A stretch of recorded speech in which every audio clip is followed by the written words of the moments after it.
안녕하십니까. 경제학 원론 13주차 1교시입니다. 이번 시간에는 그 거시편 중에서 화폐와 거시경제 해가지고 지난 시간에 앞부분 봤습니다. 이번 시간에는 화폐와 거시경제에서 그 뒷부분에 케인스의 유동성 선호이론 보겠습니다. 케인스의 대표적인 그 화폐 수요 이론인데 유동성 선호이론. 유동성 선호이론은 그 케인스 이론 중에서 가장 중요한 둘 중에 하나입니다. 원래 그 케인스의 국민소득 결정 이론이 있는데 그걸 갖다가 유효 수요 이론이라고 합니다. 이와 함께 케인스의 그 화폐 수요 이론 해가지고 유동성 선호 이론 보시겠습니다. 여기서 유동성 선호라고 했는데 화폐 수요를 갖다가 이제 케인스가 이렇게 부른 겁니다. 화폐 수요하고 같은 말로 이해하시면 되겠습니다. 유동성이라고 하는 게 바로 완전한 유동성을 가진 게 화폐죠. 사람들이 화폐를 갖다 선호한다는 말은 곧 화폐를 갖다 가지려고 한다는 것이죠. 케인스의 화폐 수요 이론. 여기서 유동성이라고 해서 영어로 리쿼디티라고 합니다. 리쿼디티 해가지고 어떤 자산이 가치의 감소 없이 즉시 현금화될 수 있는 정도를 얘기를 합니다. 현금화되는 정도. 화폐와 교환될 수 있다고 했는데 예컨대 뭐 우리가 예금 같은 것들은 금방 찾을 수가 있지 않습니까? 이런 것들은 유동성이 매우 큰 거죠. 물론 화폐는 현금은 100% 유동성을 지니고 있습니다. 그래서 우리가 흔히 유동성이라고 할 때 화폐를 갖다 의미한다는 것으로 이해하시기 바랍니다. 화폐가 바로 완전한 유동성이고 예금도 유동성이 매우 큰 거니까 화폐는 마찬가지죠. 여기서 케인스의 접근 방법은 좀 약간 기존의 방법하고는 좀 다릅니다. 뭐냐면 수익자산이 아닌데 화폐, 수익자산이 아니죠. 화폐 가지고 있으면 뭐 화폐가 뭐 새끼칩니까? 그런 거 아니죠. 은행에다가 예금하면 이자가 나오지만 그러나 화폐 그 자체만 가지고는 뭐요? 아무것도 수익이 안 나옵니다. 그래서 수익자산이 아닌 화폐를 갖다가 사람들이 왜 보유하려고 하는가 하는 그 동기에서 접근합니다. 이유라고 했는데 이유가 바로 이제 모티브예요. 동기. 사람들이 왜 화폐를 갖다 가지려고 하는가. 그래서 그 이유를 갖다가 케인스가 세 가지로 구분합니다. 거래적 동기하고 예비적 동기하고 투기적 동기 그 세 가지로 구분해 가지고 케인스의 화폐 수요 이론이 나옵니다. 여기서 이제 거래적 동기하고 예비적 동기, 투기적 동기가 있는데 투기적이라는 말이 약간 좀 거슬리는 말이죠. 영어로 스페큘러티브라고 하는데 스페큘러티브 해가지고 그냥 번역하면 투기입니다.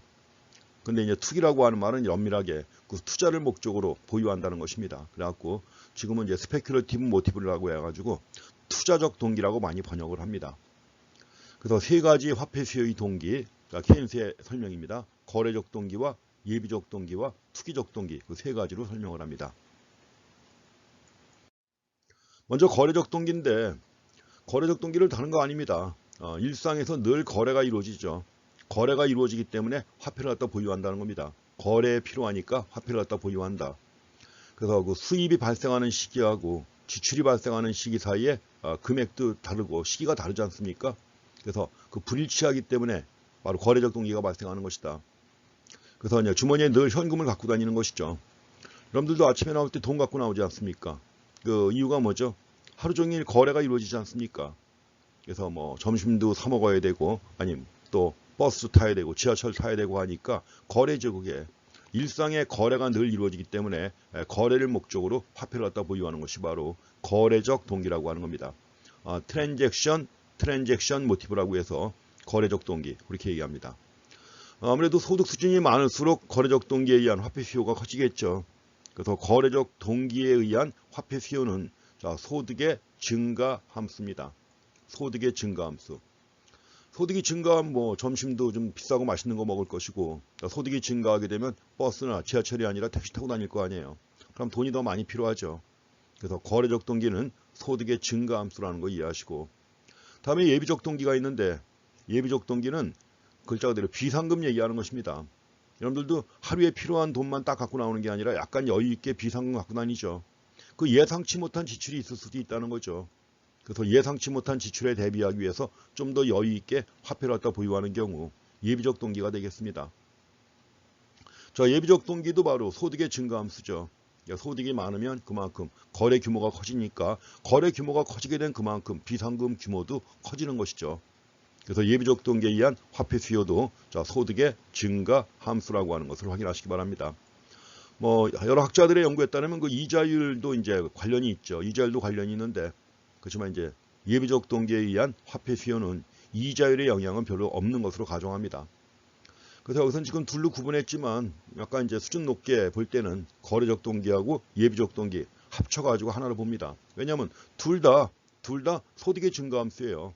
이것도 소득의 증가함수고 이것도 소득의 증가함수이기 때문에 두 가지를 갖다가 포함시켜 갖고 한꺼번에 분석하기도 합니다. 그렇지만 여기서는 지금 케인스가 제시하는 세 가지 동기를 확인하기 때문에 구분해서 보시기 바랍니다. 거래적 동기와 예비적 동기 모두 소득의 증가 함수라고 하는 걸 확인하시기 바랍니다.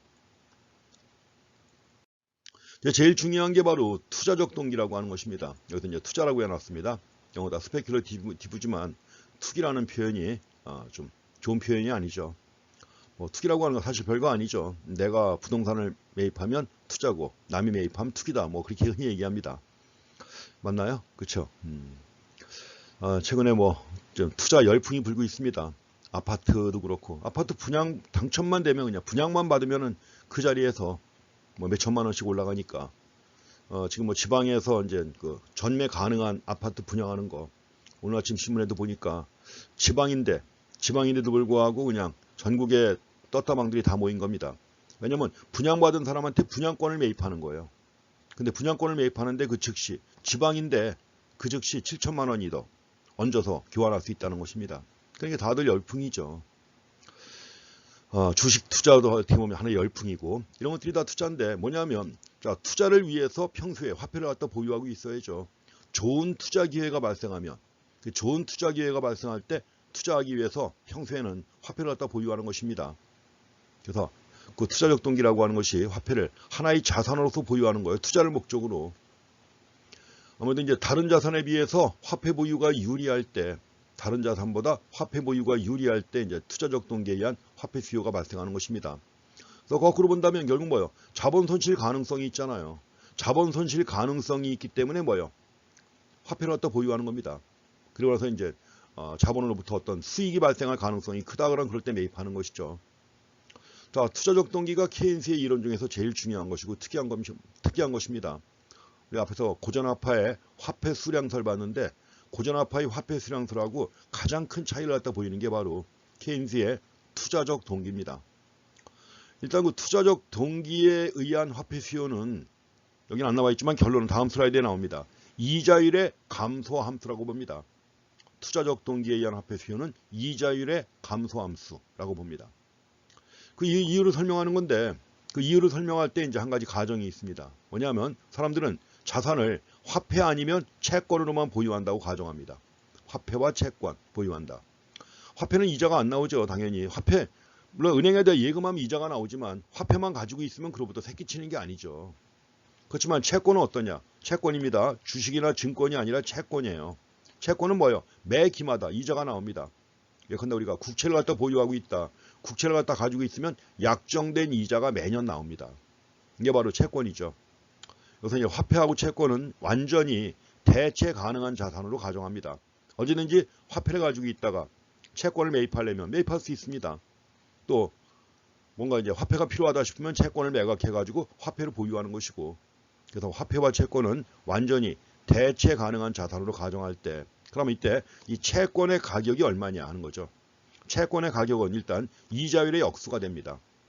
이자율의 역수가 채권이다. 채권의 가격이다 하는 것입니다. 자, 그걸 또 설명해야 되는데 채권 가격과 이자율 간의 관계를 알아야만 투자적 화폐 수요가 이자율의 감소 함수인 것을 알 수가 있습니다. 먼저 여기서 이자율이 하락하죠. 이자율이 하락하게 되면 채권의 현재 가치가 상승합니다. 지금 말씀드린 것처럼 채권의 현재 가치, 채권 가격인데 그 채권 가격이라는 게 바로 이자율의 역수예요. 그래서 우리가 채권을 가지고 있으면 1년 후에도 이자가 나오고 2년 후에도 이자가 나오고 3년 후에 이자가 나옵니다. 그러면 그 채권으로부터 앞으로 얻게 될 이자의 현재 가치를 다 합친 게 채권의 가격이에요. 그래서 우리가 채권의 현재 가치를 갖다 구하고자 할 때는 채권의 이자, 채권에서 나오는 이자를 갖다가 매년 나오는 이자를 갖다가 이자율로 나누면 채권의 현재 가치가 되는 것입니다. 그래서 채권 가격은 이자율의 역수라고 하는 거. 그거 좀 확인하시기 바랍니다. 굉장히 중요한 관계입니다. 이거는 채권 가격은 이자율의 역수다. 이자율과 마이너스 관계에 있습니다. 그래서 여기서 이자율이 하락하면 채권의 현재 가치가 상승합니다. 채권의 현재 가치가 상승하면 당연히 채권을 보유하는 게 유리하죠. 사람들은 채권을 많이 보유하려고 할 것이고 채권 수요가 증가합니다. 그럼 채권 가격은 상승하겠죠. 이자율이 하락하니까 채권 가격이 상승하는 거예요. 반대는 물론 반대입니다. 이자율이 상승하게 되면 채권 가격은 하락한다. 그래서 결국 채권 가격과 이자율이 마이너스의 관계에 있습니다. 채권 가격과 이자율은 마이너스의 관계에 있다. 요거 여러 군데서 많이 써먹을 수 있는 그런 관계입니다. 잘 확인해 주셔야 됩니다. 채권 가격은 이자율의 역수. 그래서 채권에서 매 기간 나오는 이자 나누기 이자율 한 것이 바로 채권 가격이에요. 그래서 채권 가격과 이자율 간에 마이너스의 관계에 있다는 걸 확인하시고요. 자, 이 관계를 통해서 투자적 화폐 수요가 왜 이자율의 감소함수인가 하는 것을 설명할 수가 있습니다. 이게 바로 그 얘기입니다. 이자율하고 투자적 화폐 수요가 왜 마이너스의 관계에 있는지, 왜 투자적 화폐 수요가 이자율의 감소함수인지 이걸 이제 케인스가 설명합니다. 만약에 이자율이 높다. 이자율이 높게 되면 사람들은 어떻게 생각하느냐 하면 이제 사람들의 심리가 작용하는 겁니다. 만약에 이자율이 높아져서 사람들마다 이게 정상적인 이자율이라고 생각하는 이자율이 있습니다. 정상 이자율이라고 그래요. 케인스의 아주 특이한 개념입니다. 정상 이자율. 이 정도가 정상이다 생각하는 이자율이 사람들 마음속에 있습니다. 근데 이자율이 높아져 가지고 정상 이자율보다 높다고 생각하는 거예요. 그러면 정상 이자율보다 높다고 생각하면 사람들은 어떻게 예상할까요? 이자율이 하락할 거라고 예상합니다. 정상 이자율보다 높기 때문에 이자율이 하락할 거라고 예상을 해요. 자, 이자율의 하락은 곧 뭐예요? 채권 가격의 상승을 예상하는 거죠. 채권 가격이 상승할 거라고 예상한다. 어떻게 할까요? 채권 사야죠. 그래서 채권 가격이 상승할 거라고 예상하면 당연히 자본이득을 얻기 위해서 사람들 채권을 매입하죠. 채권을 매입하게 되면 그만큼 투자적 화폐 수요가 감소하는 것이죠. 현금으로 가지고 있다가 그 돈 갖고 채권을 매입한 거예요. 그럼 현금 보유가 줄어드는 것이죠. 그래서 투자적 화폐 수요가 감소한다. 그래서 이자율이 상승하면 이자율이 상승해가지고 높은 이자율이 됐다. 그러면 투자적 화폐 수요는 감소하는 겁니다. 물론 반대는 반대죠.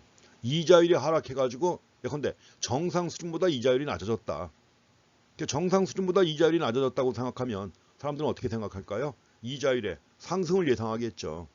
이자율의 상승은 곧 채권 가격의 하락을 예상합니다. 그럼 채권 가격이 하락할 거라고 예상하면 빨리 팔아야죠. 그래서 이럴 때 자본 손실을 갖다가 피하기 위해서 뭐예요? 채권을 갖다 매각합니다. 채권을 매각한 다음에 매각한 돈을 현금으로 가지고 있는 거예요. 그 현금이 바로 뭡니까? 투자적 화폐 수요가 되는 것이죠. 이럴 때 투자적 화폐 수요가 증가한다. 그래서 결국 이제 정리해보면 이자율이 높아졌습니다. 이자율이 상승해가지고 높은 이자율이 된 거예요. 그러면 투자적 화폐 수요는 감소한다. 또 이자율이 하락해가지고 낮은 이자율이 됐다. 투자적 화폐 수요는 증가한다. 그렇다고 하면 투자적 화폐 수요는 이자율의 뭐예요? 감소 함수가 됩니다. 자, 이제 세 가지 한번 정리해 보시기 바랍니다. 자, 케인스가 제시하는 화폐 수요의 동기예요. 유동성 선호의 동기에 세 가지가 있다. 거래적, 예비적, 투자적 동기가 있다. 그 중에서 거래적 동기 또 예비적 동기에 의한 화폐 수요는 소득의 증가 함수입니다. 반면에 투자적 동기에 의한 화폐 수요는 이자율의 감소 함수가 된다는 것입니다. 이거 잘 확인하시고요. 이걸 이제 정리해 가지고 케인스의 유동성 선호 함수를 만듭니다.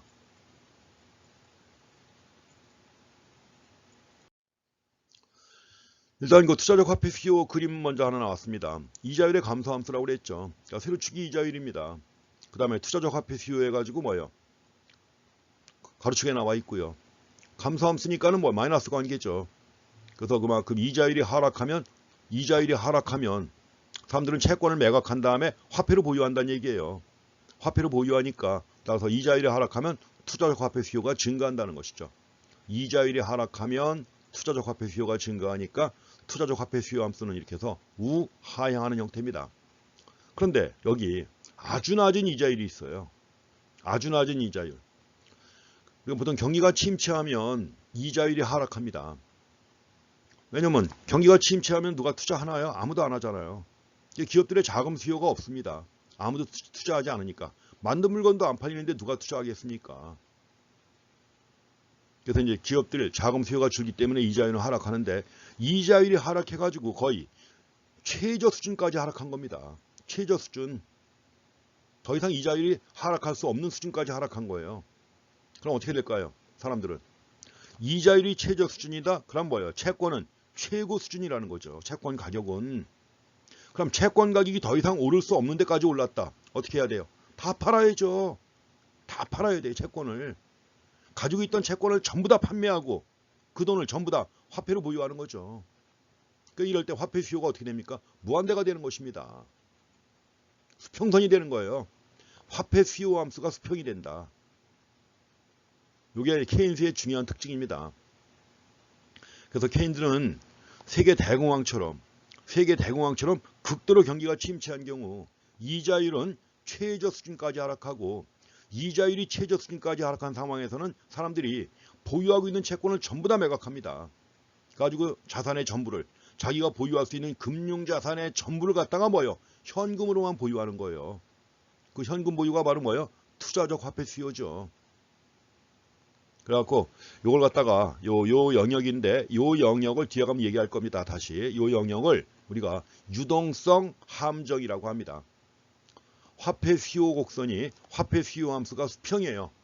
수평인 이러한 영역을 유동성 함정이라고 합니다.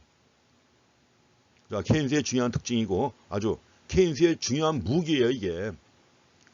그죠? 고전학파 계열학자들하고 케인스 학파 간에 치열한 논쟁이 벌어진 건 아시죠? 가지고 여러분들이 봤던 커맨딩 하이츠에도 그 논쟁이 계속 나옵니다. 그 치열한 논쟁이 벌어졌는데 원래 케인스 학파는 대공황기에도 그랬지만 재정정책이 효과가 있다는 거 아닙니까? 재정정책이 효과가 있으니까 정부가 적극적으로 재정정책을 실시해야 된다. 물론 루즈벨트가 그걸 수용한 거죠.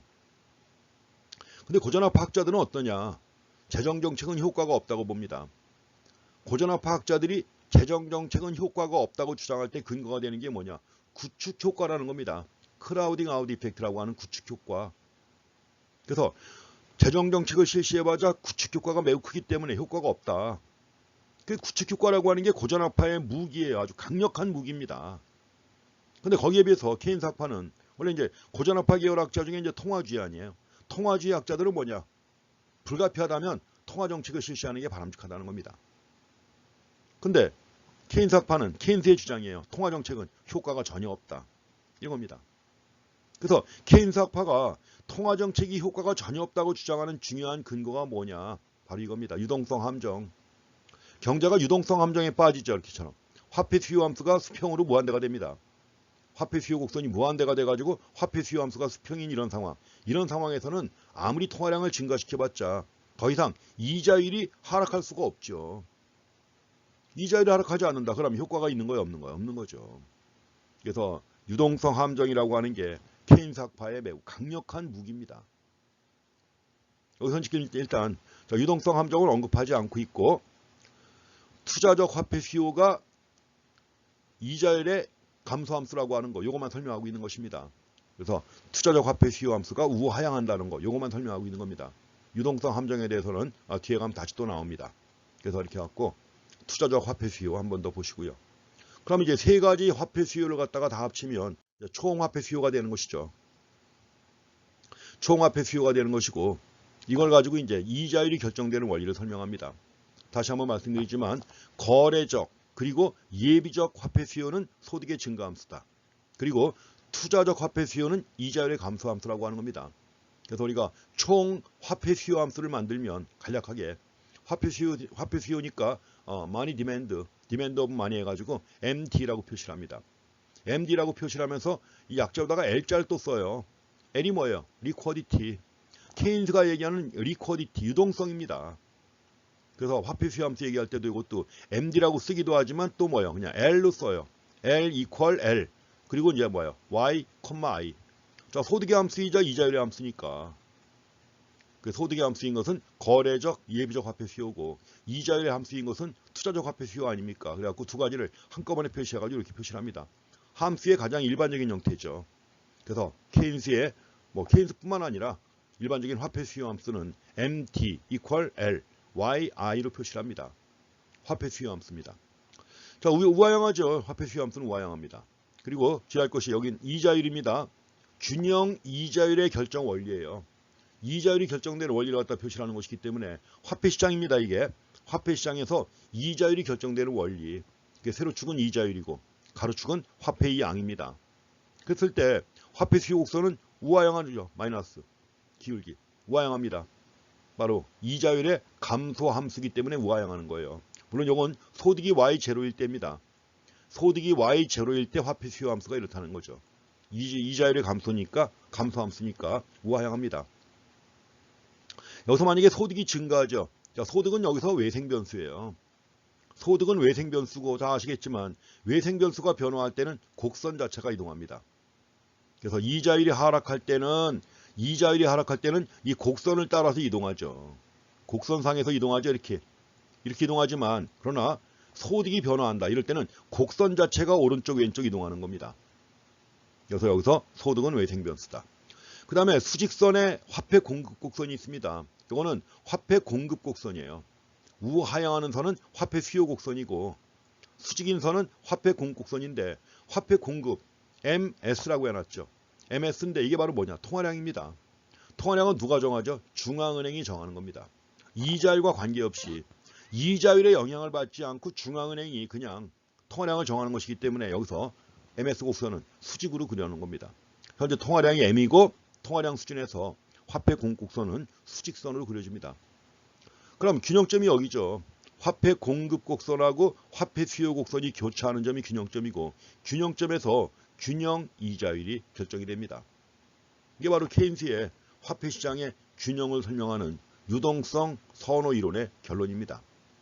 그래서 균형 이자율은 유동성 선호, 즉 화폐 수요 함수하고 수직의 화폐 공급 곡선이 교차하는 점에서 이자율이 결정된다. 그래서 이자율은 어디에서 결정돼요? 화폐 시장에서 이자율이 결정된다. 이게 케인스의 중요한 고전화파와는 완전히 다른 케인스의 아주 중요한 견해입니다.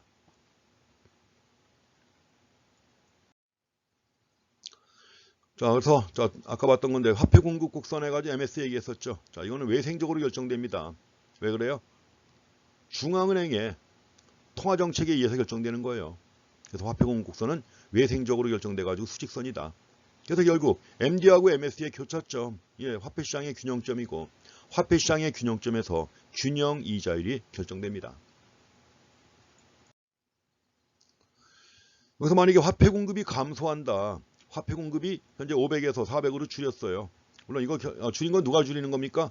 중앙은행이 줄이는 거죠. 중앙은행이 줄여가지고 중앙은행의 화폐 공급 감소 이렇게 있습니다. 중앙은행이 화폐 공급을 갖다 줄였다. 통화량을 줄인 겁니다. 통화량을 줄이게 되면 화폐 공급 곡선이 왼쪽으로 이동하죠. 왼쪽으로 이동하니까 균형점이 일로 옮겨갔습니다. 그래서 이자율이 어떻게 됩니까? 상승하는 거죠. 통화량을 줄이면 이자율이 상승합니다. 반면에 통화량을 늘리면 돈이 많아지는 거 아니에요. 돈이 많아지면 돈의 가격, 이자율은 하락하는 거죠. 지극히 상식적인 내용인데 이걸 이렇게 체계화 해가지고 설명하기 시작한 것이 바로 케인스입니다. 그래서 화폐 공급이 감소하게 되면 예컨대 4%의 이자율 여기죠. 4%의 이자율에서 화폐에 대한 초과 수요가 발생합니다. 그럼 이제 화폐에 대한 초과 수요가 발생했기 때문에 화폐 보유를 갖다 늘리기 위해서 채권을 매각한단 말이에요.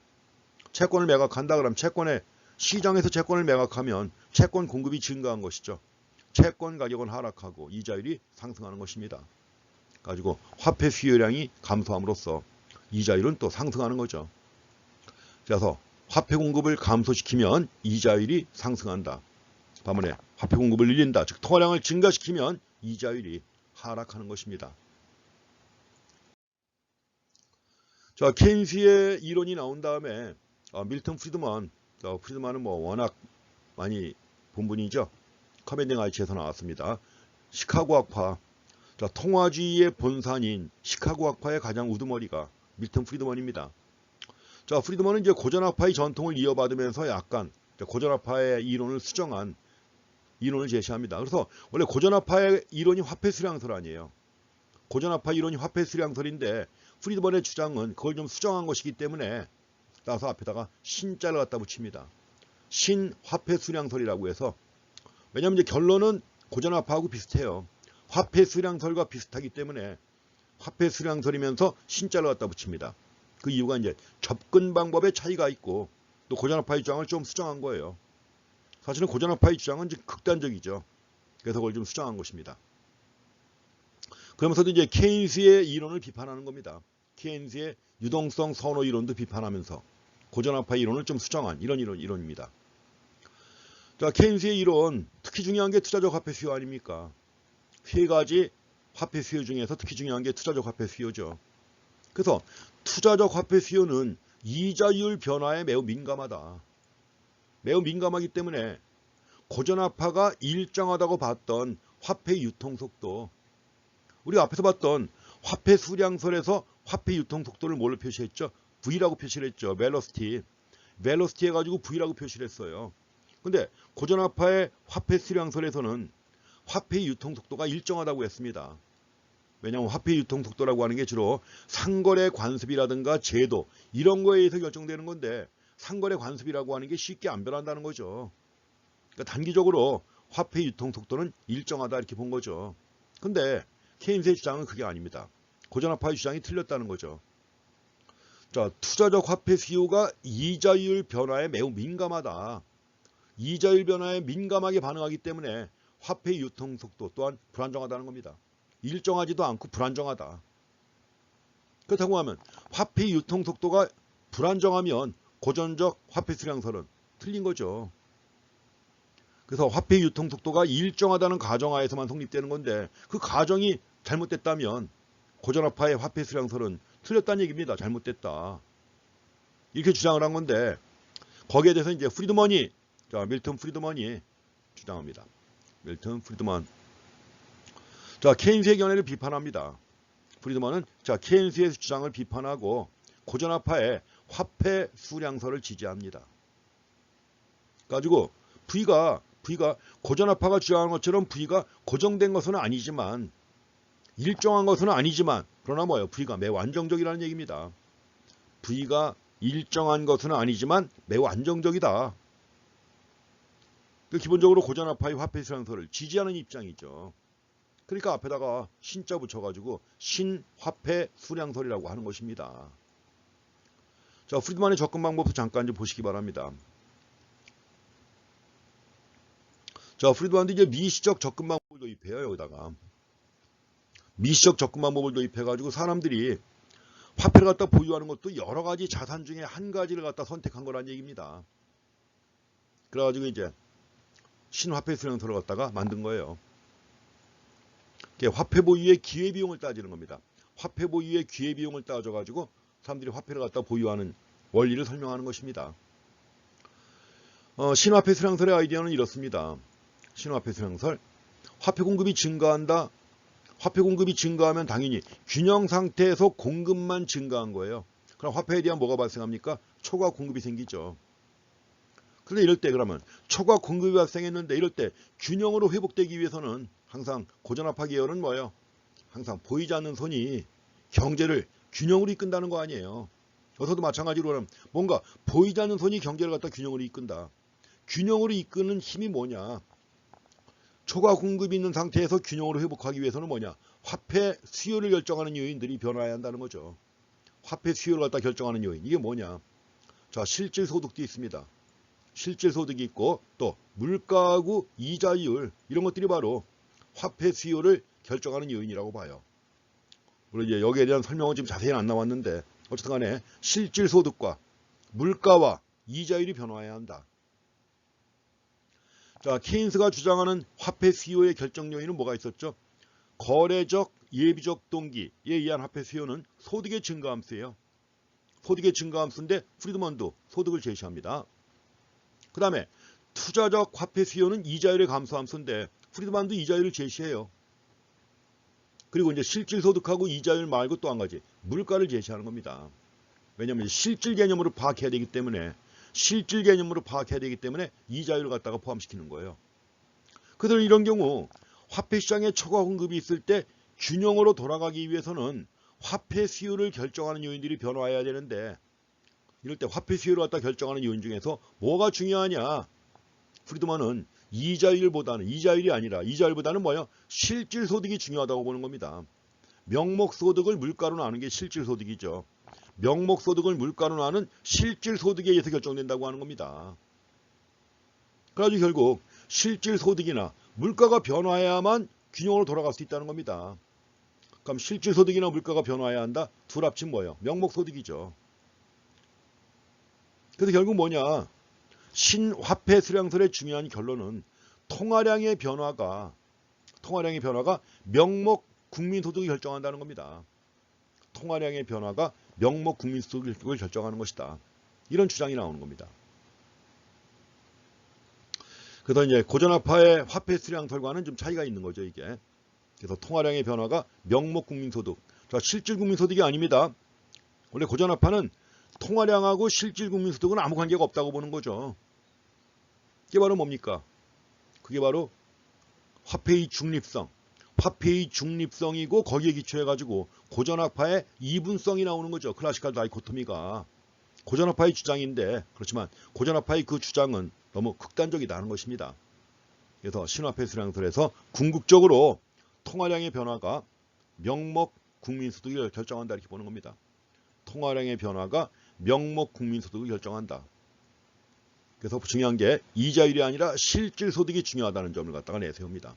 케인스는 이자율이 중요하다고 했습니다. 소득보다 이자율이 중요하다고 했는데 프리드만은 소득이 중요하다. 이렇게 주장을 합니다.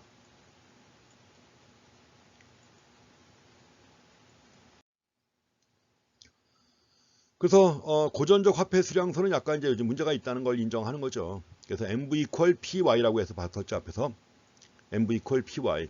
여기에서 V하고 Y의 변화 가능성을 인정합니다. 고전화폐는 일정 불변이라고 봤죠.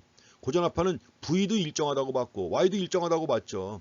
왜냐하면 Y를 갖다 결정하는 게 그 경제에 주어진 여러 가지 생산 요소에 의해서 Y가 결정되는 건데, 자, 주어진 생산 요소라고 하는 게 단기에는 큰 변화가 없다는 것이죠. 그렇기 때문에 고전화폐는 V하고 Y 모두 일정하다. 일정 불변이다. 그러니까 당연히 여기서 V도 일정 불변이고 Y도 일정 불변이라면, 자, 통화량이 증가하면 물가만 변화하는 거죠. 여기서 통화량 M이 변화하면 당연히 물가에만 영향을 미친다는 거죠.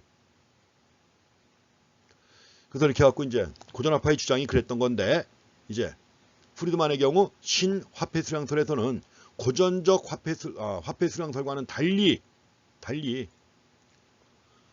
V하고 Y의 변화 가능성을 인정합니다. 일정 불변인 게 아니라 V하고 Y도 변화할 수 있다는 겁니다. 변화할 수 있다. 그렇지만 변화할 수 있지만 장기적으로는, 원래 고전화폐가 좋아하는 게 장기죠. 장기에는 극단적인 주장도 다 성립된다는 얘기예요. 물론 뭐 지금은 다 인정합니다. 고전화폐의 주장이 극단적이지만 장기적으로는 성립될 수 있다는 것이 케인스학파도 일부 인정하는 것입니다.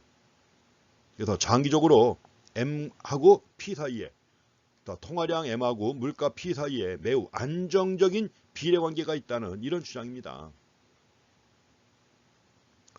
그래서 이제 케인스의 화폐 수요 함수하고 케인스의 유동성 선호설, 또 프리드만의 신화폐 수량설에서 주장하는 내용을 비교한다면, 일단은 둘 다 화폐 수요는 소득과 이자율의 함수예요. 케인스도 마찬가지로 화폐 수요는 소득과 이자율의 함수다. 프리드만도 마찬가지로 화폐 수요는 소득과 이자율의 함수다. 물론 이제 물가가 들어갑니다만. 근데 뭐가 더 중요하냐, 여기서 큰 차이가 있는 겁니다. 그래서 일단 둘 다 화폐 수요는 소득의 증가함수고 이자율의 감소함수예요. 똑같습니다. 근데 결정적인 변수가 뭐냐, 여기에 대한 시각이 완전히 다른 거예요. 케인스는 뭐가 더 중요하다고 봐요? 이자율. 케인스는 이자율이 더 중요하다. 근데 프리드만은 명목소득이 더 중요하다는 것입니다. 명목소득이 더 중요하다. 이런 차이입니다. 그래서 원래 이거 갖다가 화폐 수요에 영향을 미치는 두 가지가 어떻게 영향을 미치느냐 하냐, 이럴 때 우리가 탄력성이라는 개념 또 도입을 합니다. 탄력성 해가지고 화폐 수요의 이자율 탄력성, 이자율이 변화할 때 화폐 수요가 얼마나 변화하느냐, 화폐 수요의 이자율 탄력성, 또 예컨대 소득이 변화할 때 화폐 수요가 얼마나 변화할 것인가 하는 것은 화폐 수요의 소득 탄력성이죠. 근데 자, 케인스의 주장은 뭐냐 하면 화폐 수요의 이자율 탄력성은 매우 크다. 매우 크고 극단적으로 경기가 침체한 경우에는 무한대예요. 화폐 수요의 이자율 탄력성이 무한대다. 그러니까 극단적으로 경기가 침체한 경우에는 화폐 수요 곡선이 수평이라는 것이죠. 수평이다. 근데 프리드만은 어떠냐? 화폐 수요의 이자율 탄력성은 매우 작고 반면에 화폐 수요의 소득 탄력성이 매우 크다는 것입니다. 이게 더 탄력성 개념을 가지고 설명하는 거예요. 굉장히 중요한 개념입니다. 화폐 수요의 이자율 탄력성, 화폐 수요의 소득 탄력성, 그 두 가지 크기에 대해서 케인스 학파하고 고전학파 계열 사이에, 즉 통화주의의 주장 간에 매우 큰 차이가 있습니다. 그래서 뒤에 가면 우리가 안정화 정책을 볼 텐데 그 안정화 정책의 효과에 대해서 케인스 학파하고 통화주의 간에 치열한 논쟁이 벌어지는데 그 논쟁의 핵심 중에 하나가 또 이거예요. 지금 화폐 수요의 이자율 탄력성이 크냐 작으냐, 화폐 수요의 소득 탄력성이 크냐 작으냐 하는 거죠. 그래서 결국 화폐 수요를 갖다 결정하는 결정적인 변수가 뭐냐, 이게 논점의 차이가 엄청 큰 겁니다. 화폐 수요를 갖다 결정하는 결정적인 변수가 뭐냐, 케인스는 이자율, 프리드만은 명목소득이라고 하는 거 항상 새겨두셔야 됩니다. 굉장히 중요한 논점의 차이예요, 이게.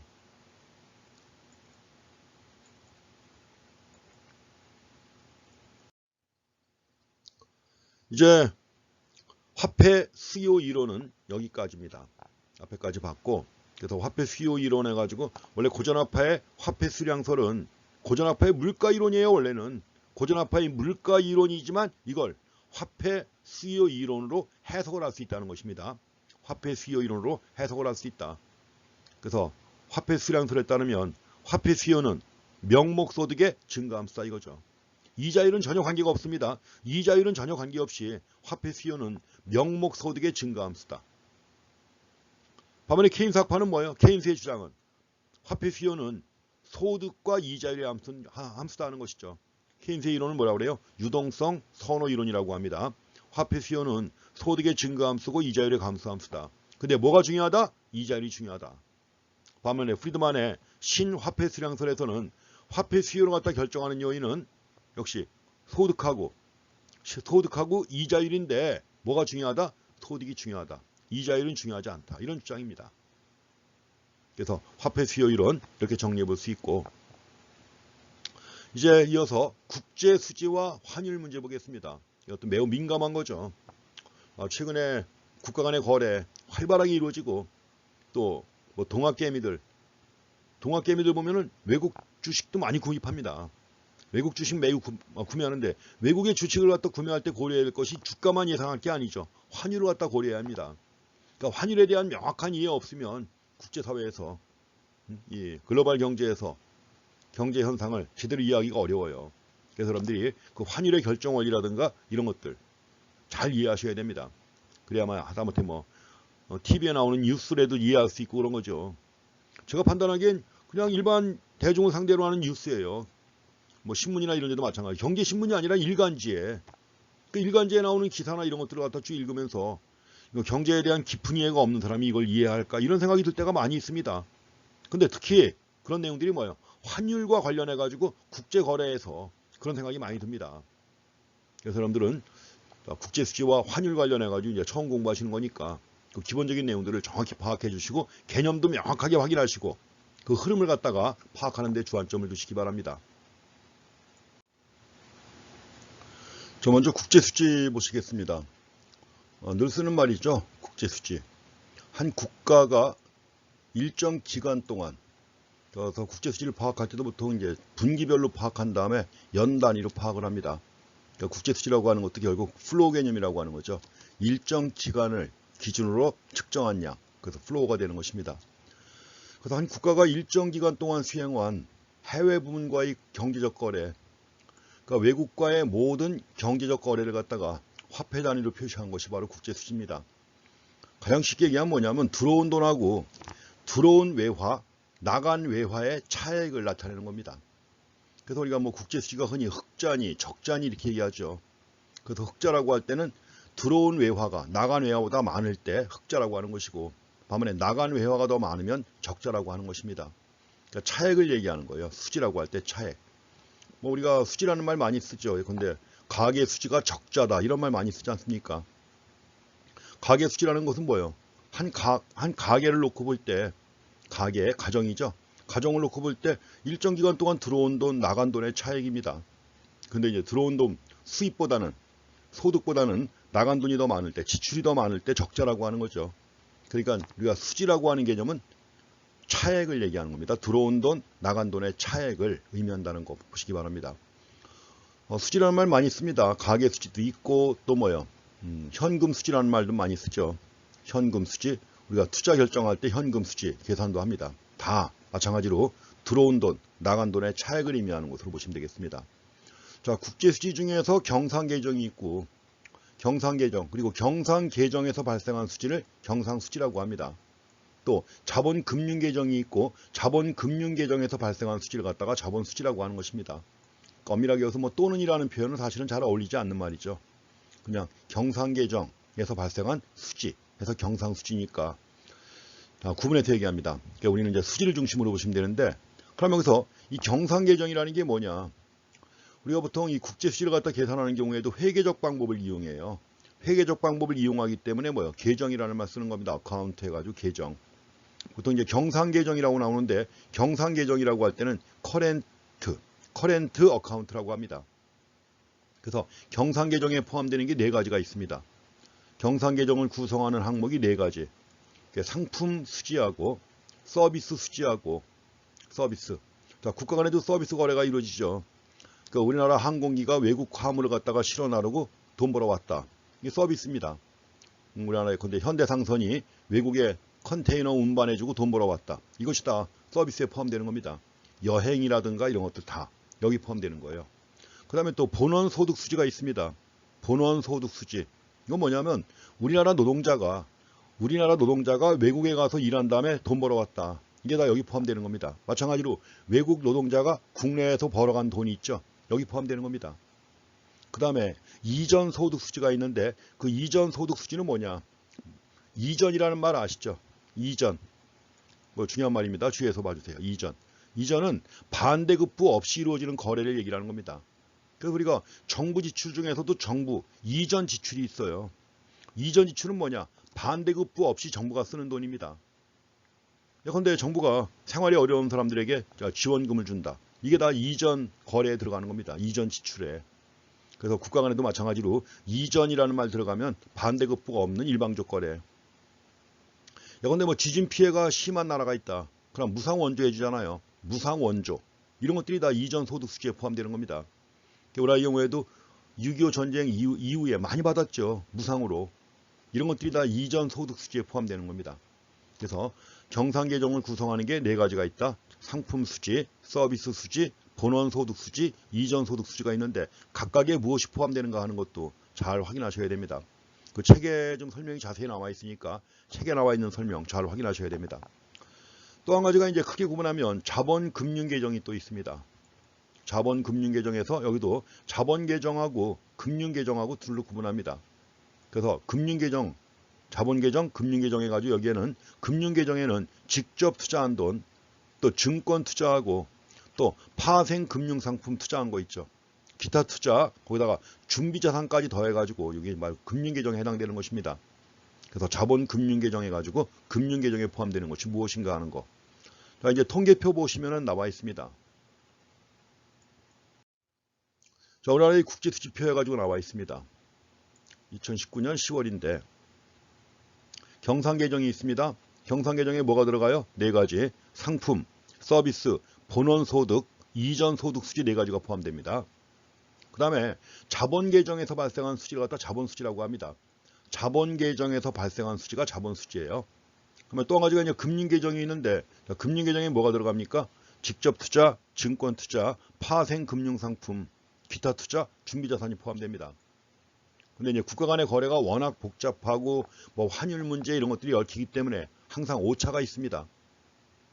통계를 정확하게 작성해도 항상 오차가 있기 때문에 오차 및 누락 항목이 항상 있습니다. 이렇게 해가지고 회계적 방법으로 기록한다고 그랬죠. 대변은 수입이죠. 차변은 나간 돈이에요.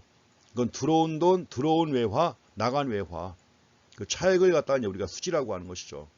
차액이 바로 수지. 자, 여기 플러스 아닙니까? 플러스면 뭐예요? 자, 상품 수지는 흑자고 서비스 수지는 적자입니다. 적자일 수밖에 없죠. 우리나라 사람들 해외여행 워낙 많이 하지 않습니까? 해외여행을 많이 하기 때문에 여행 수지가 항상 적자입니다. 가지고 적자가 되는 것이고, 본원 소득 수지 흑자, 이전 소득 수지는 주는 게 더 많아요. 적자입니다. 그래갖고 이제 경상 계정에서 경상 수지가 78.27억 달러 흑자를 갖다 보이는 것입니다. 이렇게 해석하는 겁니다. 그래서 회계적 방법으로 해가지고 국제 수지를 갖다 나타낸다는 거 보시기 바랍니다. 자, 이제 환율에 대해서 보셔야 됩니다. 국제 수지 보셨고, 이제 환율. 근데 환율은 가장 쉽게 얘기하면 뭐죠? 1달러. 우리가 보통 환율 나타낼 때 1달러가 예컨대 뭐 1200원이냐, 1100원이냐 이렇게 나타내죠. 그러니까 달러의 가격이에요. 달러의 가격이 얼마냐. 이게 바로 환율입니다. 가장 쉽게 얘기하면 뭐예요? 환율은 외화의 가격을 얘기하는 것이죠. 자, 외화의 가격은 어디서 결정되는 거죠? 시장에서 결정되죠. 그래서 외화 거래가 이루어지는 시장을 외환시장이라고 하는 것이고, 그 외환시장에서 수요와 공급에 의해서 환율이 결정되는 겁니다. 그래서 우리가 환율과 외환시장에 대해서 보는 것입니다. 지금 이제 외국까지 포함시켰으니까 개방경제라고 하는 거죠. 외국을 포함시키지 않고 파악할 때는 폐쇄 경제라고 합니다. 클로즈드 이코노미라고 하는 것이고, 반면에 외국을 포함시켰을 때 개방경제, 오픈 이코노미라고 합니다. 그래서 개방경제에서 국가 간의 경제적 거래는 당연히 국내 화폐하고 외국 화폐 간의 교환을 수반하죠. 이럴 때 그 교환에서 이제 중요한 게 바로 환율입니다. 영어로 exchange rate이라고 합니다. exchange rate. 그래서 두 나라 화폐의 교환 비율을 얘기하는 겁니다. 더 쉽게 얘기하면 뭐예요? 외화의 가격. 그래서 여기 나와 있지만 자국 화폐 단위로 표시한 원화로 표시한 외국 화폐 한 단위 1달러의 가격, 1유로의 가격 이런 거예요.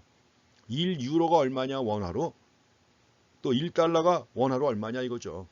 그래서 자국 화폐 단위로 표시한 외국 화폐 한 단위의 가격이 되는 것입니다. 환율이 만약에 올라갔다. 환율이 올랐습니다. 외환시장에서 외화에 대한 수요가 증가해가지고 환율이 올랐다. 환율이 오르게 되면 예컨대 1달러에 1100원이었는데 1달러에 1200원이 됐습니다. 그렇다고 하면 원화의 가치는 어떻게 된 거죠? 하락한 거죠. 달러는 그대로인데 1100원에서 1200원이 됐다. 환율이 상승한 것입니다. 상승한 것이고, 이럴 때 원화의 가치가 하락한 거죠. 자국 화폐의 가치가 하락한 것이다. 이럴 때 이걸 절하라고 합니다. 절하, 디프리시에이션 해가지고 절하. 반대로 환율이 하락하게 되면 자국 화폐의 가치가 상승하는데 이럴 때는 절상이라고 합니다. 절상, 어프리시에이션이라고 합니다. 흔히 많이 나오는 말 중에 평가절하, 평가절상 이런 말이 있는데 여러분들은 절대 쓰면 안 됩니다. 아주 무식함의 극치예요. 그거는 절대 쓰면 안 됩니다.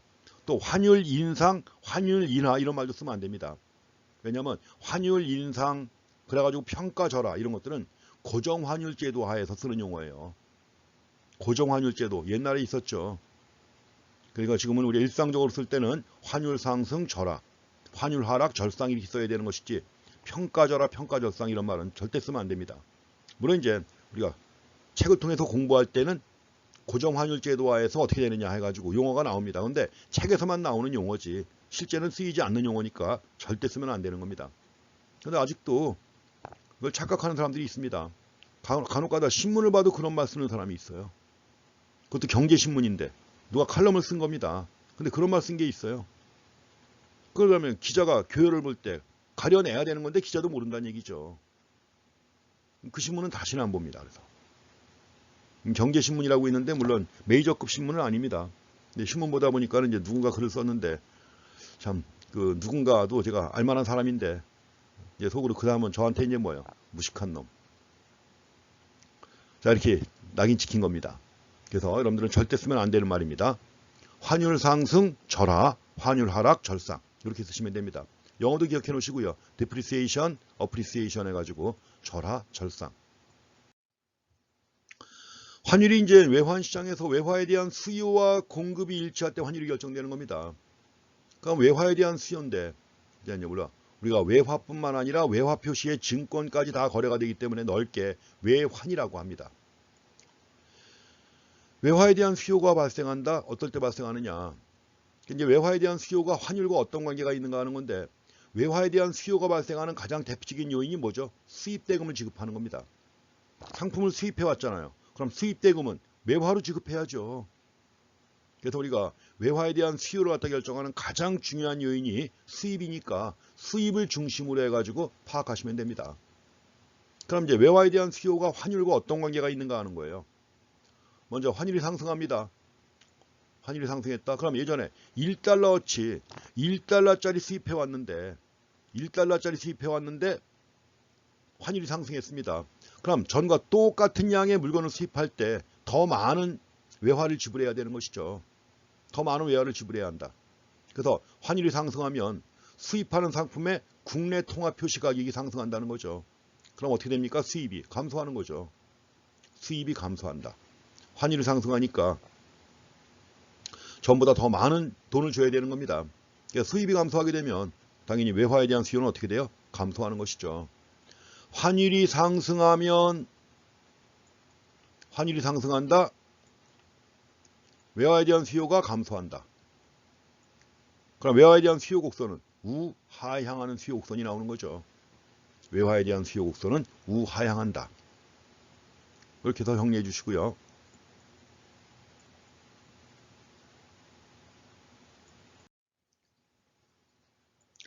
자, 외화의 공급입니다. 외화의 공급은 국내 외화 시장에 외화가 들어오는 거예요. 외화가 어떨 때 들어올까요? 상품을 수출한 다음에 수출 대금이 들어오는 거 있죠.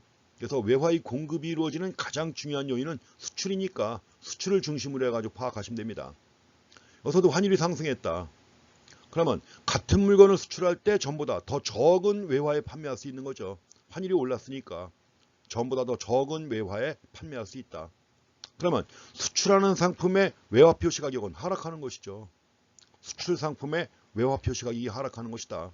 그러면 외화 표시 가격이 하락하면 수출 상품에 대한 외국의 수요가 증가하겠죠. 그 말은 곧 우리의 수출이 증가한다는 겁니다.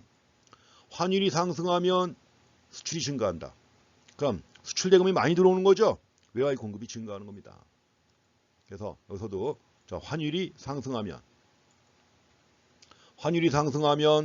외환의 공급이 증가하는 것이고, 그러면 우상향하는 외환 공급선이 나오는 거죠. 상승 증가니까 상승할 때 증가한다. 따라서 외환의 공급 곡선은 우상향합니다.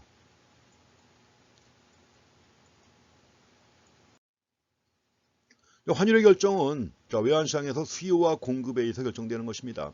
자, 이제 세로축이 환율입니다. 가로축은 외화의 양이고요. 우하향하는 외화의 수요 곡선이 있고 우상향하는 외화의 공곡선. 가지고 수요 곡선과 공곡선이 교차하는 점이 균형이고 균형점에서 바로 환율이 결정되는 것입니다. 자, 이렇게 해서 외환의 수요와 공급에 의해서 환율이 결정된다. 만약에 환율이 1,300원이 균형 환율이에요 지금. 근데 만약에 1,200원으로 떨어졌다. 1,200원이라면 외화에 대한 뭐가 발생한 겁니까? 초과 수요가 발생한 거죠. AB만큼의 초과 수요. 그래서 초과 수요가 있게 되면 항상 환율은 어떻게 돼요? 올라가는 거죠. 모든 가격은 다 마찬가지입니다. 초과 공급이 있게 되면 가격은 하락하는 것이고 환율이 떨어집니다. 초과 공급 때문에. 반대로 만약에 환율이 1,200원이라면 AB만큼의 초과 수요가 있기 때문에 환율은 어떻게 된다? 상승한다. 그래서 마찬가지로 환율도 가격이니까 항상 균형을 향해서 움직입니다. 균형을 벗어나면 다시 균형으로 돌아온다는 것이죠.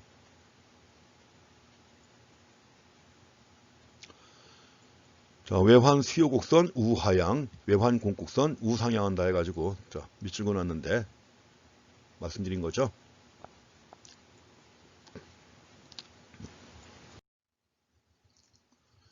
외환시장의 균형과 국제수지의 균형입니다.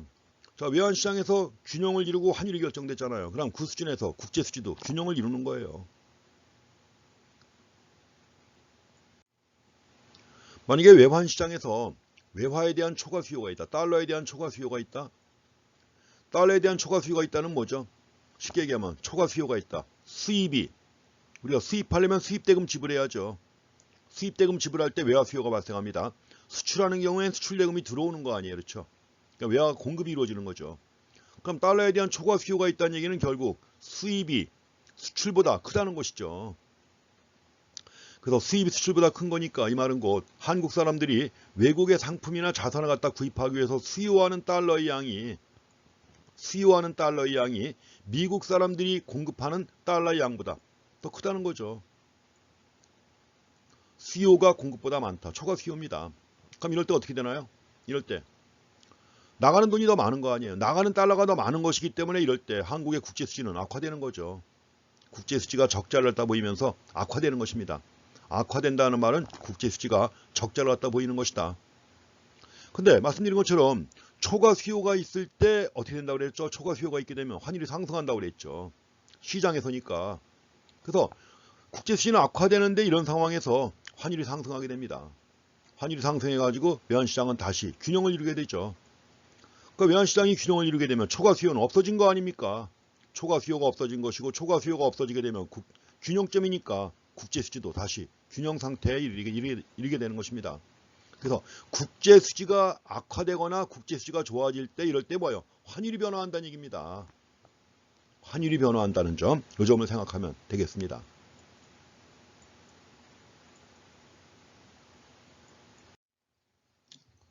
이제 그 환율의 결정과 관련된 몇 가지 이론이 있습니다.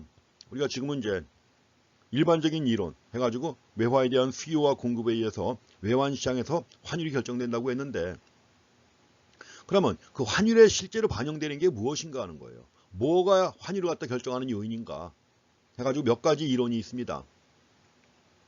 환율의 결정 이론 해가지고 이제 고전학파 입장에서 가장 오래된 이론이 바로 구매력 평가설입니다. 근데 의미가 있습니다. 물론 당연히.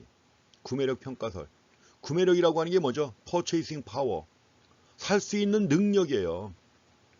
살 수 있는 능력이 평가가 돼가지고 이것이 환율에 반영된다는 것입니다. 그러면 살 수 있는 능력에 영향을 미치는 게 가장 중요한 게 뭘까요? 물가죠. 그래서 물가가 바로 환율에 반영된다는 것입니다. 그래서 우리가 구매력 평가라고 해가지고 purchasing power parity라고 그래요. parity 해가지고 PPP라고 합니다. 사실 그 중요한 의미가 있는 용어예요, 이게. 예를 들어서 현재 일본의 GDP가 1인당 GDP가 4만 달러가 넘어요. 그리고 한국의 GDP는 3만 달러 좀 넘죠. 한 3만 2천 달러. 일본은 한 4만 3천 달러가 됩니다. 근데 일본의 GDP를 갖다가 PPP 기준으로 해가지고 GDP를 갖다 구하게 되면 한 3만 7,500달러가 됩니다. 근데 한국의 1인당 GDP가 3만 2천 달러지만 이것도 역시 PPP 기준으로 구매력 평가 기준으로 해가지고 GDP를 다시 계산하면 얼마가 나오느냐? 3만 7천 달러가 됩니다. 일본은 3만 7,500달러. 그러니까 겉으로 봤을 때는 1인당 GDP가 4만 3천 달러, 3만 2천 달러, 1만 달러 차이에 엄청 크죠. 근데 PPP로 환산해가지고 GDP를 갖다 보니까 일본은 3만 7,500달러, 한국은 3만 7천 달러예요.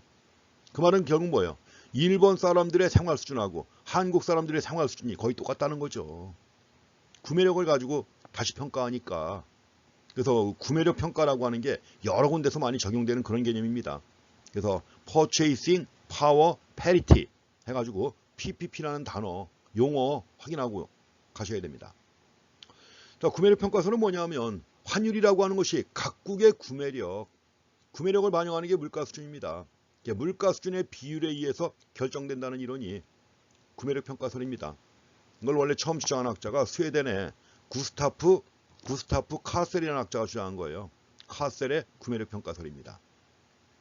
그렇다고 하면 만약에 교역이 자유로운 상황, 국가 간에 자유롭게 거래가 이루어지는 겁니다. 그러면 국가 간에 자유롭게 거래가 이루어진다면 동일한 재화의 시장 가격은 전 세계 어디서나 유일하다는 거죠. 물론 나라마다 가격은 다르겠지만 물가를 갖다 고려해가지고 물가를 고려한 환율까지 고려한다면 결국 뭐예요? 그 재화의 시장 가격은 어디서나 똑같다는 것입니다. 가지고 이걸 일물일가의 법칙이라고 그래요. Law of One Price 해가지고 일물일가의 법칙. 우리가 경쟁시장에서는 그렇지 않습니까? 경쟁시장에서는 한 가지 물건에 대해서는 가격은 하나만 정해진다는 것이죠.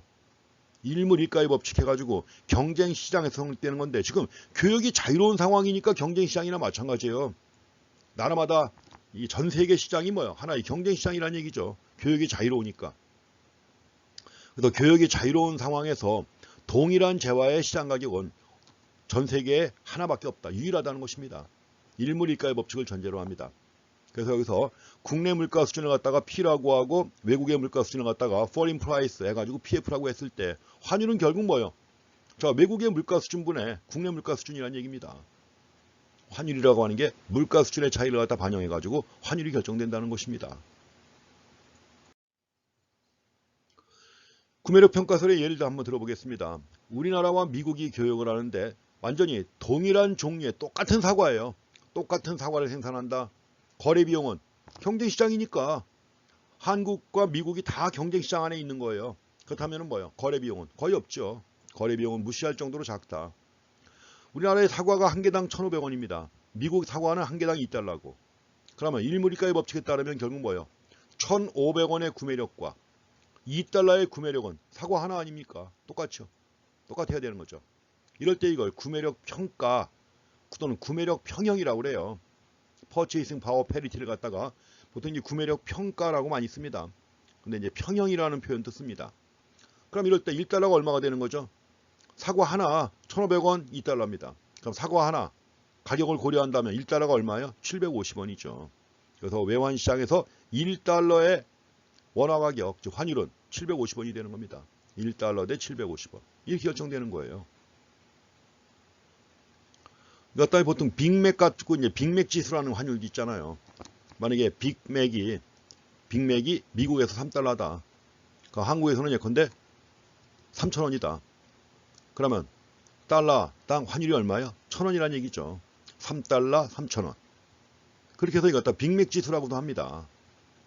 그래서 실제로 이제 그 환율이 결정되지만 그 환율이라고 하는 게 제대로 결정된 것인가, 실제 시장을 잘 반영하는가, 이걸 확인하기 위해서 빅맥 지수를 갖다 구해가지고 활용을 합니다.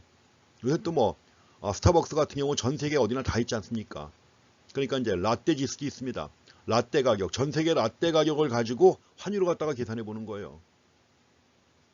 이렇게 해가지고 이제 그 실제 그 환율을 갖다가 정부가 발표하는 환율하고 비교도 합니다. 이런 개념이 바로 구매력 평가설에 따른 환율 개념이 되겠습니다. 그렇지만 이제 구매력 평가설도 몇 가지 한계가 있습니다. 왜냐하면 자유롭게 무역이 이루어진다고 했는데 과연 가능합니까 이게? 아니죠. 관세 같은 무역 장벽이 존재하는 경우엔 별 의미가 없죠. 또 실제로 국제무역에서는 거래 비용이 존재하니까 역시 한계가 있습니다. 또 똑같은 사과라고 했지만 사실은 똑같은 사과가 있을 수 있겠습니까? 없죠. 상품이 동질적이지 않다는 거. 또 우리가 일무리가의 법칙을 갖다가 전제로 한다고 했는데 실제로 일무리가의 법칙이 적용될 수 있나요? 아니죠. 또 한 가지는 비교역제가 존재한다는 것도 한계입니다. 비교역제 해가지고 non-tradable goods라고 해서 국가 간의 이동이 용이하지 않은 재화가 있죠.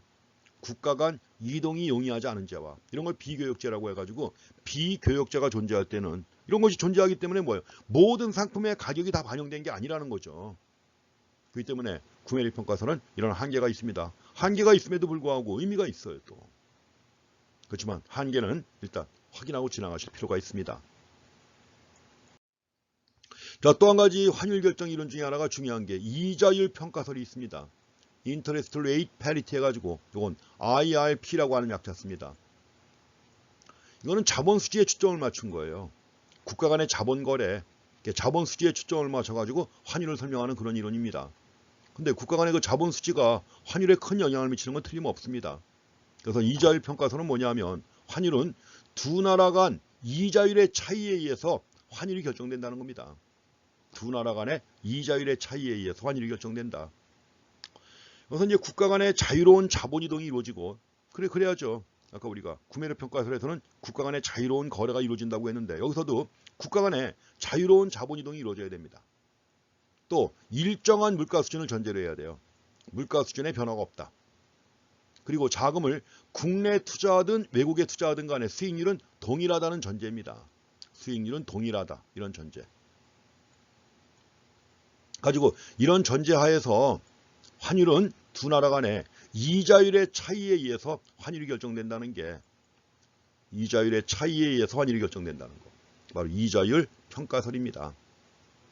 자, 이것도 우리가 평가해 본다면 이자율 평가설은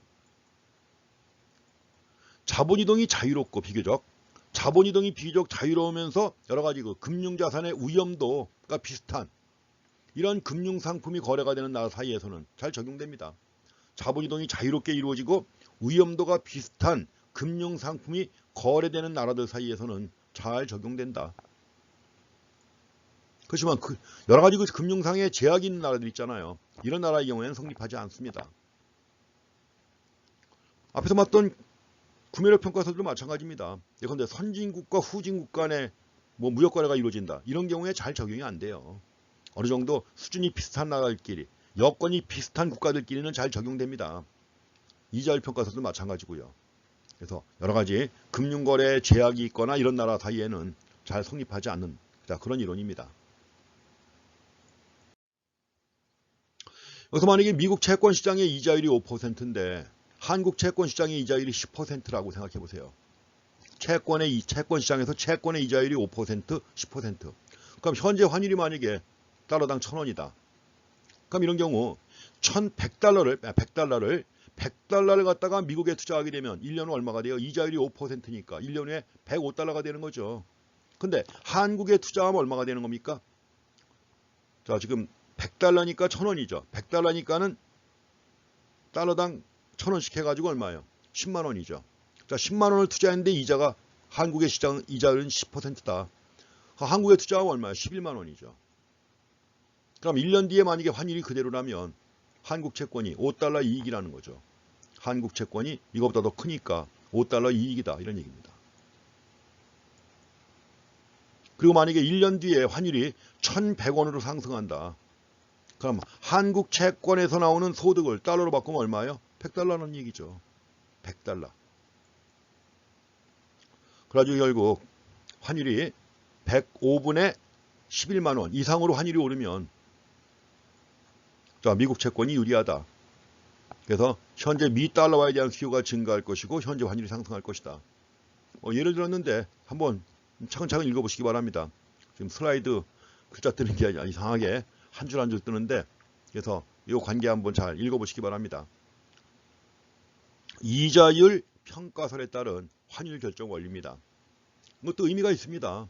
실제로 국내 외화 자금이 들어오거나 나갈 때 환율이 크게 변화합니다. 그러니까 만약에 국내 이자율이 높다. 국내 이자율이 높다고 하면은 뭐예요? 외국 자본이 많이 들어옵니다. 이자 차익을 노려서. 만약에 국내 이자율이 하락하면 들어왔던 외화가 나간단 말이에요. 그래서 만약에 국내 이자율이 높을 때 외화 자본이 많이 들어온다. 그러면 외화가 많이 들어온 거 아닙니까? 환율은 떨어지는 거죠.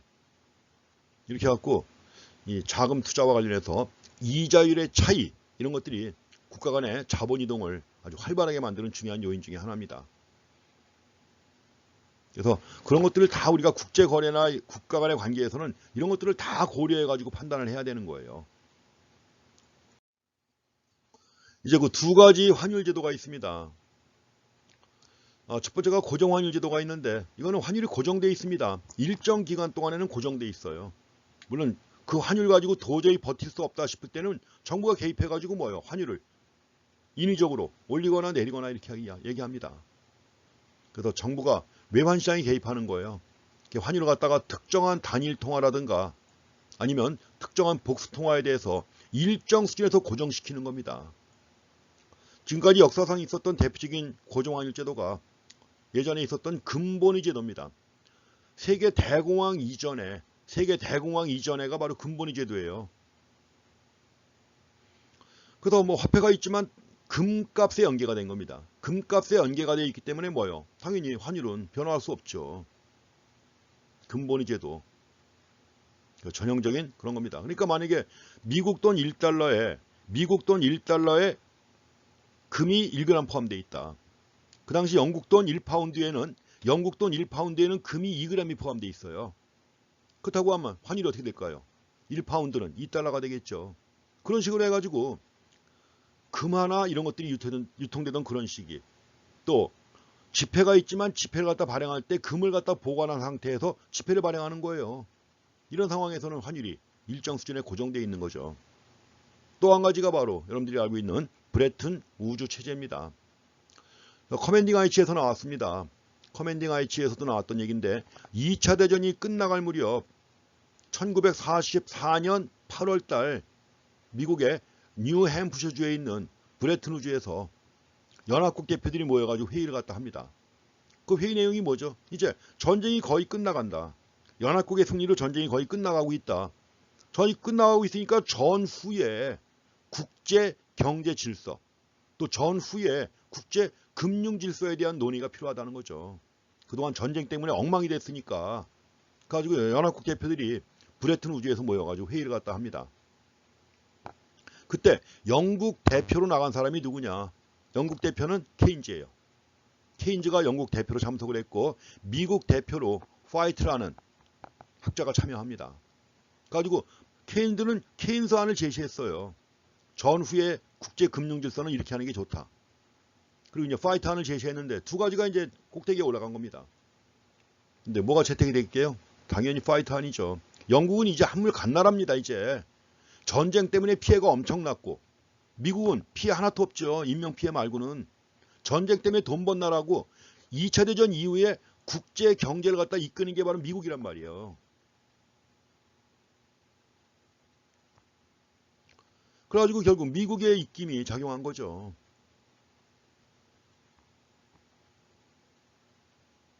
그래서 브레튼 우즈 체제에서 파이트안이 채택이 돼가지고 그 이후에 경제 질서가 만들어진 것이고 이게 바로 가장 대표적인 고정환율 제도입니다.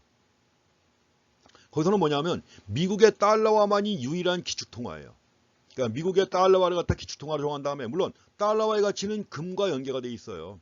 그러니까 미국이 달러화를 찍어낼 때는 그만큼의 금을 보관하고서 달러화 찍어내는 겁니다.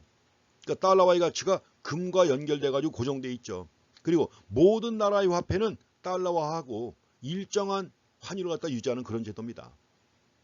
이게 바로 대표적인 고정환율 제도죠. 그래서 2차 대전 이후에 브레튼 우즈 체제, 또 다른 말로 IMF 가트 체제라고도 합니다. 왜냐하면 국제 무역 질서는 가트, 관세와 무역에 관한 일반 협정에 기반해 가지고 가트가 이끌고 그 다음에 국제 금융 질서는 IMF가 이끄는 겁니다. 그래서 1945년 2월 달에 IMF하고 월드뱅크가 만들어진 거예요. 그다가 1947년에 가트가 만들어졌고 그래서 그 두 가지를 중심으로 하는 체제이기 때문에 IMF 가트 체제라고도 합니다. 브레튼 우즈 체제라고 하고요. 그래서 여기서 이제 수급 불일치를 외환당국의 외환시장 개입으로 해소하는 거예요.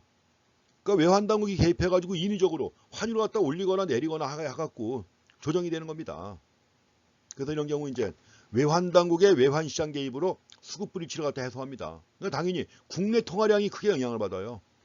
물론 환율은 변화가 없습니다. 환율은 변화가 없으면서 국내 통화량이 영향을 받죠. 그렇지만 고정환율 제도화에서도 뭐예요? 도저히 이거 가지고 못 버틴다 싶으면 정부가 나서가지고 환율을 인위적으로 올리기도 하고 내리기도 합니다. 그래서 인위적으로 환율을 갖다 올렸을 때 환율 인상이라고 그래요. 왜? 정부가 끌어올린 거니까 환율 인상이라고 하는 것이고 환율 인상이 있게 되면 원화의 가치는 하락하는 거죠. 이럴 때 평가절하라고 하는 겁니다. 환율 인상이 있을 때 평가절하. 반면에 환율 인하할 때는 평가절상이라고 하는 것이죠. 고정환율 제도하에서 쓰는 용어입니다. 환율 인상, 인하도 고정환율 제도하에서 쓰는 용어고 이럴 때 환율이 인상되면 원화 가치가 하락하니까 평가절하. 환율을 갖다 인하하게 되면 평가절상이 이루어지는 겁니다. 고정환율 제도하에서의 용어다. 그래서 고정환율 제도의 원리가 나왔는데 뭐 별거 아닙니다. 이 얘기는.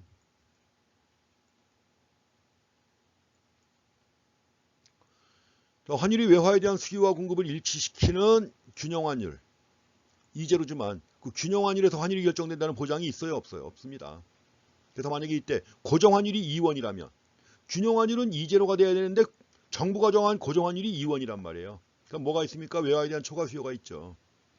근데 외화에 대한 초과 수요를 갖다가 역시 통화당국이 알아서 해결해야 돼요. 통화당국이 알아서 해결해야 되기 때문에 환율은 변화가 없으니까 환율은 2원에서 변화가 없는 겁니다. 환율이 변화가 없이 이걸 해결을 해야 돼요. 그럼 결국 달러의 부족분, AB만큼이죠. AB만큼의 달러의 부족분을 갖다가 뭐예요? 중앙은행이 이걸 공급해야 되는 겁니다. 그래가지고 2원의 환율이 유지가 될 수 있도록 중앙은행이 달러 부족분을 공급해 줘야 되는 겁니다. 환율은 변화시킬 수 없는 거니까. 물론 이제 도저히 능력이 없다 싶으면 또 환율을 갖다가 인위적으로 올립니다. 올리기도 하고 내리기도 하는 거예요. 고정 불변, 완전 불변의 것은 아닙니다. 일정 기간 동안 변화가 없다는 거죠. 다음에 이제 변동 환율 제도입니다. 그 그대로 지금 환율 제도가 변동 환율 제도죠. 중앙은행이 개입하지 않고 외환시장에 오직 수요 공급의 원리에 따라 환율이 자유롭게 결정됩니다. 그래서 환율이 변동돼 가지고 외화의 수급 불일치를 갖다 해소합니다. 국내 통화량은 영향받지 않습니다. 고정환율 제도화에서는 이제 초과 수요나 초과 공급이 있을 때 이걸 해소하기 위해서 환율은 변화할 수 없으니까 환율은 변화시키지 못하면서 이걸 해소하기 위해서 국내 통화량이 크게 변화합니다. 변화할 수 있지만 변동환율 제도에서는 뭐예요? 그냥 시장에서 환율이 변동하잖아요. 그러니까 국내 통화량은 영향받지 않습니다. 물론 이제 변동환율 제도화에서도 중앙은행이 어느 정도 개입하는 관리 변동환율 제도가 있습니다. 그렇지만 지금 한국이라든가 이런 나라들 다 자유 변동환율 제도죠. 물론 이제 국제 수지와 관련해 가지고 수출과 수입에 영향을 받기 때문에 나라마다 좀 개입하는 경우는 있습니다. 그럴 때 이제 미국이 색안경 끼고 보고 뭐 환율 조작국이니 뭐 이런 또 이름 붙여갖고 뭔가 불이익을 주려고 하잖아요 또. 왜냐하면 중앙은행이 개입해가지고 뭐예요? 외화를 갖다가 매각하거나 매입해가지고 환율에 영향을 미치는 수도 있습니다. 그렇지만 이런 경우 이제 환율 조작국이다 해가지고 국제사회에서 또 비난을 받습니다. 자, 이렇게 해서 화폐와 거시경제 여기까지 정리해 보시면 되겠습니다. 이제 다음 챕터에서는 거시경제학에서 가장 중요한 챕터 중에 하나입니다. 총수요, 총공급 이론.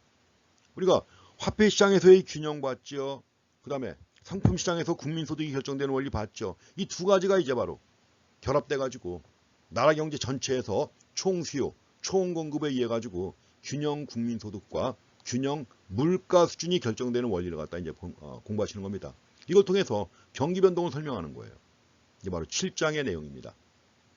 자, 이번 시간 여기까지 하겠습니다. 자, 수고했습니다.